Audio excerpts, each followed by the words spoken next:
முருகா சரணம். வெற்றிவேல் முருகா சரணம். என் அன்பு பிள்ளையே, இந்த அப்பன் முருகனின் கைகளை தொட்டு விட்டாயா? இனிமே எந்த குறையும் இல்லாமல் எல்லா விதத்திலும் நீ நிறைவான நிம்மதியான வாழ்க்கையை வாழும்படி இந்த அப்பன் முருகன் நான் பார்த்துக்கிறேன்.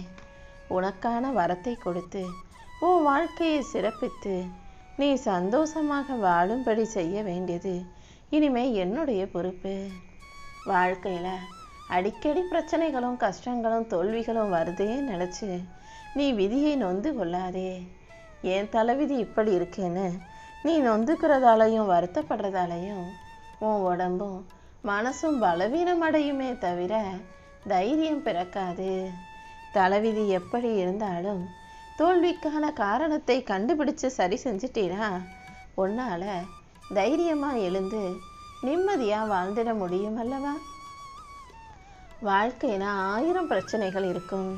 அதையே உட்காந்து யோசித்து கவலைப்பட்டுக்கிட்டு இருக்காம அடுத்து என்ன செய்யணும்னு யோசி. இதை எப்படி சரி செய்யலாம், முறைப்படுத்தலாம்னு யோசி. அடுத்தவங்க போன பாதையிலேயே நீயும் கண்மூடித்தனமாக அதே பாதையில் அதே விஷயத்தை செய்யணும்னு என்ன அவசியம் இருக்குது? உனக்கான புது வழிகளை தேர்ந்தெடு. தப்பு நடந்துச்சுன்னா அதை எப்படி சரி செய்கிறதுன்னு யோசித்து மாற்றிக்கோ. உன்னுடைய சுய சிந்தனையை எதுக்காகவும் யாரிடமும் அடகு வைக்காதே. சடங்குகளை செய்கிறேன், சம்பிரதாயங்களை செய்கிறேன், பரிகாரத்தை செய்கிறேன்னு இதையெல்லாம் நீ உட்காந்து செஞ்சுக்கிட்டு இருக்கதால எல்லா விஷயங்களையும் மாற்றிட முடியாது. இதை தாண்டி மாற்ற முடியாத பல விஷயங்களும் சரி செய்ய முடியாத பல விஷயங்களும் வாழ்க்கையில் இருக்க தான் செய்யுது.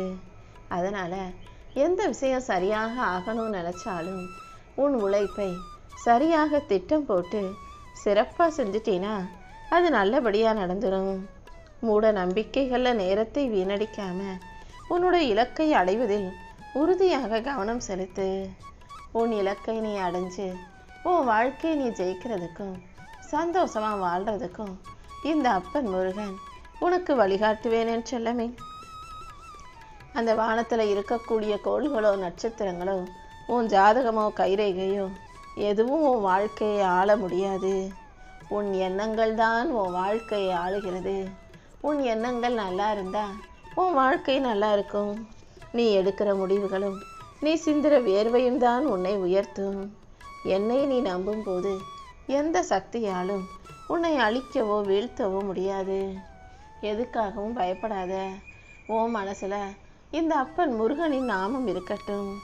நம்பிக்கையோடு நீ செய்யும் எல்லா செயல்களையும் நானே உனக்கு துணையாக இருப்பேன்.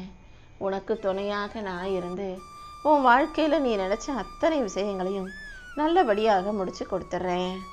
எந்த விஷயமா இருந்தாலும் எதுக்கு எப்படின்னு யோசிச்சு அதை சிறப்பாக செய்ய தயாராகு. உன் சொந்த புத்தியை கொண்டு சுயமாக யோசித்து உண்மைகளை செய்யும் போது, சரியான விஷயங்களை செயல்படுத்தும் போது அதுதான் உன் வாழ்க்கைக்கு நல்லதாக இருக்கும் என்று சொல்லமே. ஒரு காரியத்தை செய்வதற்கு நல்ல நேரத்தில் தான் செய்யணும், நல்ல நேரம் வரணும், நாளைக்கு செய்யலாம், அடுத்த வாரம் செய்யலாம்னு எதையுமே தள்ளி போடாத. நல்ல நேரம் கெட்ட நேரம்னு எந்த நேரத்தையும் நான் படைக்கலை. எல்லா நேரமும் எல்லாருக்குமே பொதுவானது தான். மனுஷனுக்கு தயக்கமும் சோம்பேறித்தனமும் தான் இந்த நல்ல நேரத்தை கெட்ட நேரத்தை எல்லாம் உருவாக்கி உங்களை செயல்படுத்திக்கிட்டு இருக்கு. முழு கவனத்தோடும் தெளிவோடும் புத்திசாலித்தனத்தோடும் நீ வேலை செய்கிற ஒவ்வொரு நொடியும் மிகச்சிறந்த நல்ல நேரம்னு புரிஞ்சுக்கிட்டு நல்ல மனசோட நம்பிக்கையோட உன் செயல்களை நீ செய்ய பழகு. அதிர்ஷ்டமோ தலைவிதியோ வந்து உன் முன்னேற்றத்தை தீர்மானிப்பது கிடையாது. உன்னுடைய எண்ணங்களும் நீ எடுக்கிற முயற்சியும் நீ செய்யும் சிறப்பான செயல்களும் தான் உனக்கான பாதையை உருவாக்குன்றதை புரிஞ்சுக்கோ. தேவையில்லாத கெட்ட எண்ணங்களையும் மூட நம்பிக்கைகளையும் பழைய கால சிந்தனைகளையும் உட்கார்ந்து யோசிச்சுக்கிட்டு கவலைப்பட்டு நேரத்தை வீணடிக்காம எல்லாத்தையும் ஓரமாக வச்சுட்டு உன் திறமையை மட்டும் நீ முழுசாக நம்பணுமேன்னு சொல்லமே. உன்னுடைய மரியாதையை, உன்னுடைய சுய கௌரவத்தை எந்த விதத்திலும் யாருக்கும் விட்டு கொடுக்காம வாழ்க்கையை சிறப்பாக வாழ தயாராகு. மற்றவங்களுடைய நம்பிக்கைக்காக உன் சிந்தனையை நீ அடகு வைக்க வேண்டாம். நீ கவனத்தோட வேலை செய்யும் ஒவ்வொரு நொடியும் உனக்கான நல்ல நேரமாகவே இருக்கும். உன் மனசுல இருக்க பயத்தை போக்கி உனக்கான மகிழ்ச்சியை கொடுத்து உன்னை நல்லபடியாக வாழ வைக்க இந்த அப்பன் முருகன் இருக்கும்போது நீ எதுக்காகவும் கவலைப்பட வேணாம். உன்னை பெற்றவங்க பெருசாக பணக்காரவங்களா இல்லை, சொத்து சுகம் உனக்கு நிறைய சேர்த்து வைக்கவும் இல்லை. ஆனாலும் உனக்கான ஒரு அழகான வாழ்க்கை அமைச்சு கொடுத்துருக்காங்க. உன்னை நல்லபடியாக வளர்த்துருக்காங்க. எவ்வளவோ நல்ல விஷயங்களை உனக்கு சொல்லி கொடுத்துருக்காங்க. இது எல்லாத்தையும் ஞாபகம் வச்சுக்கிட்டு அவங்க உனக்காக செஞ்ச தியாகத்தை நீ மதிக்கணுமே செல்லமே. சொத்து சுகம் சேர்த்து வச்சுருந்தாதான் நல்ல பெற்றோர்னு இல்லை, உனக்கு நல்ல புத்தியை கொடுத்துருக்காங்க, நல்ல படிப்பையும் நல்ல விஷயங்களையும் உனக்கு சொல்லி கொடுத்துருக்காங்கனாலே அது அவர்களுடைய தியாகம்தான். எந்த விஷயமுமே யாருக்குமே அவ்வளவு சுலபமாக நடந்துராது. உன் வாழ்க்கையில் நீ இந்த அளவுக்கு வாழ்ந்துக்கிட்டு இருக்க, வளர்ந்துக்கிட்டு இருக்க. உன்னை விட கஷ்டப்படுறவங்க நிறைய பேர் இருக்காங்கன்ற போது இதுவே உன்னுடைய பெற்றோர் உனக்கு செய்த நல்ல விஷயங்கள்ன்றதை ஞாபகம் வச்சுக்கோ. அதே நேரத்தில் நீ எப்போதுமே உன்னை உயர்வாக நினைக்கணும். நான் தான் பெருசு, என்னால் எல்லாமே முடியும், அந்த எண்ணம் உனக்குள்ளே இருக்கட்டும். ஆனால் இது ஆணவமாக மாறக்கூடாது. எல்லாத்தையும் என்னால் சிறப்பாக செய்ய முடியும், நான் செய்வேன். என் பெற்றோர் ஆசைப்பட்டதை விட நான் நல்ல நிலைமைக்கு நல்லபடியாக உயர்ந்து வாழ்ந்து காட்டுவேன்ற அந்த நம்பிக்கை உனக்குள்ளே இருக்கட்டுமே செல்லவே. நான் எப்போதுமே உன் கூடவே இருக்கேன்றதை நீ ஞாபகம் வச்சுக்கோ. நிச்சயமாக உன்னால் வெற்றி பெற முடியும். இந்த நாள் உனக்கான நாள்னு நினச்சிக்கிட்டு வாழ்க்கையை சந்தோஷமாக வாழ தயாராகு. இந்த உலகத்தில் மற்றவங்க உன்னை நேசிக்கிறாங்களோ இல்லையோ, மற்றவங்களுக்கு உன்னை பிடிக்குமோ பிடிக்காதோ, ஆனால் உன்னை நீ நேசி. உன்னுடைய தனிமையை போக்கி உனக்கு துணையாக நான் இருந்து உன் வாழ்க்கைக்கான நல்லதை செஞ்சு கொடுக்குறேன். இந்த உலகத்தில் நீ தைரியமாக இருந்தீனா வேறு எந்த விஷயத்தாலும் யாராலும் உன்னை காயப்படுத்த முடியாது என் செல்லமே. உன் வாழ்க்கை பயணம் ஒரு சுமையாக பாரமாக இருந்தாலும் அதை இறக்கி வச்சு உனக்கு சுகத்தையும் சந்தோஷத்தையும் தர இந்த அப்பன் முருகன் காத்துக்கிட்டு இருக்கேன். உன் நம்பிக்கையெல்லாம் காப்பாற்றும் விதமாக நான் உனக்கான நல்லதை செஞ்சு கொடுக்குறேன். உன் மனசை காயப்படுத்தும் எந்த விஷயத்துக்கும் உன் வாழ்க்கையில் இடம் கொடுக்காத. உனக்கான எல்லாமுமாக நான் இருந்து உன் வாழ்க்கையில் சந்தோஷத்தை கொடுக்குறேன். ஒவ்வொரு நாளும் எல்லாமே சரியாயிடும், எல்லாமே கடந்து போயிடும். நான் நல்லபடியாக வாழுவேன்ற நம்பிக்கையோட உனக்குள்ளே சுமந்துக்கிட்டு வாழ்க்கையை முன்னோக்கி நகர்த்தி எடுத்துக்கிட்டு போ. கூடிய சீக்கிரமே உன் வாழ்க்கைக்கு நான் ஒரு அர்த்தத்தை கொடுக்குறேன். உனக்கு எல்லாமுமாக நான் இருக்கும்போது நீ எதுக்காகவும் கவலைப்பட வேண்டாம் என் செல்லமே.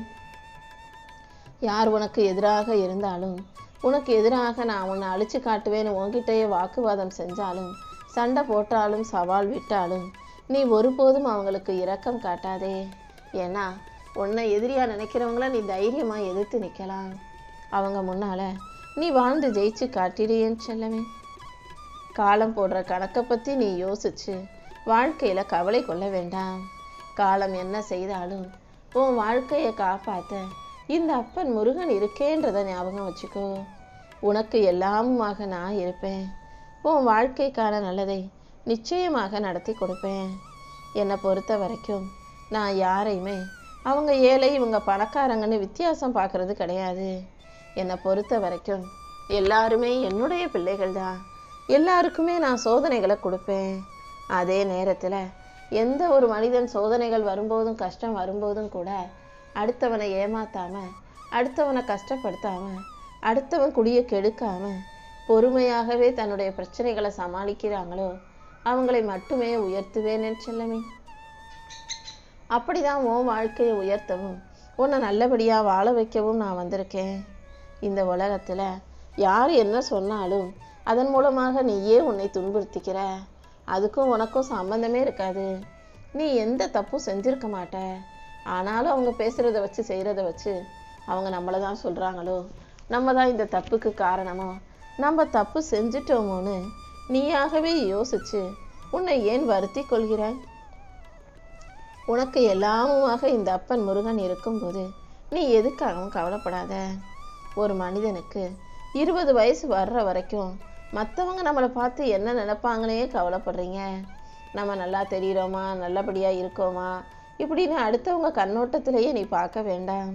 யார் என்ன நினச்சாலும் எப்படி பார்த்தாலும் உனக்கு பிடிச்சது மாதிரி நீ உண்மையா நேர்மையா ஒழுக்கமாக வாழ்ந்தினா போதும். ஏன்னா உனக்கு ஒரு வேளை சாப்பாடு யாரும் போட போகிறதும் இல்லை, உனக்கு ஒரு உடையோ அல்லது உதவியோ செய்ய இங்கு யாரும் வரப்போகிறதும் இல்லைதானே. அடுத்தவங்களை யோசித்து வாழாதே. 20 வயசு வரைக்கும் மற்றவங்க என்ன நினப்பாங்கன்னு கவலைப்படுறீங்க. 40 வயசு ஆகும்போது எவன் என்ன நினச்சா எனக்கு என்னன்னு கவலைப்படுறத நிறுத்திடுறீங்க. 60 வயசு ஆகும்போது நம்மளை பற்றி யாரும் யோசிக்க கூட மாட்றாங்களே, நல்லா இருக்கியா சாப்பிட்டியான்னு ஒரு வார்த்தை கேட்கக்கூட மாட்றாங்களேன்றதை உணர்ந்து நம்மளை பற்றி கவலைப்பட யாரும் இல்லை என்பத உண்மையை புரிஞ்சுக்கிறீங்க. நீ என்ன செஞ்சாலும் உன் வாழ்க்கையை நீ தான் வாழணுன்றதை ஒருபோதும் மறந்துட வேண்டாம்.